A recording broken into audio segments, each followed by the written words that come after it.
I've never been on a cruise with an historian before, but this is all part of Viking's commitment to cultural enrichment. I suppose it's part of that bigger picture of a thinking person's cruise philosophy. And I feel that this is all done so that it makes sure that when you actually visit some of these amazing places, when you go on the excursions, that the experiences you have are experiences you'll remember forever.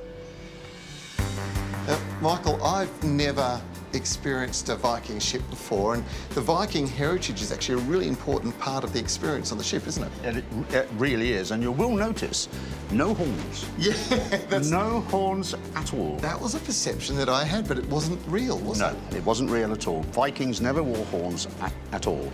And Vikings come from Scandinavia, and Scandinavia includes Denmark, Sweden and Norway. Yep. 3 sets of people in the northern part of Europe. They needed to expand their country in about 900 AD, which started with the sacking of Lindisfarne in England. And when they got to France, the King of France gave the Normans part of what is now Normandy. The ship is centred on the Vikings and the Bayeux Tapestry, and what we've got here is a whole raft of the things that they wore, the weapons that they used, the ships that they sailed in. So tell me about your role as the historian on the ship. What do you do? There are 4 roles that the resident historian has got to do on the ship. The first one is to provide iconic lectures on places where we are visiting. For example, here in Shanghai, we're going to give a whole presentation not only about Shanghai, but about early Chinese history. Job number 2 is we have debates.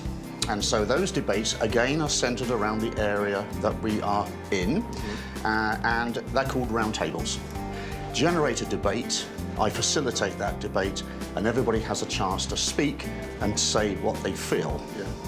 Job number 3 is to come into this lovely place, and then I can have a one-to-one discussion with anybody who wants to come along, who might want to learn a little bit more in depth about what we are doing. And the last job, and perhaps the nicest job for me and my wife, is we interrelate with our guests. We have dinner with them, we have a drink with them, and inevitably they'll come up with some questions that we can answer. And if we can't find the answer, if we don't know the answer, I can guarantee they will have it in their cabin within 24 hours. Wow. So that's what we do.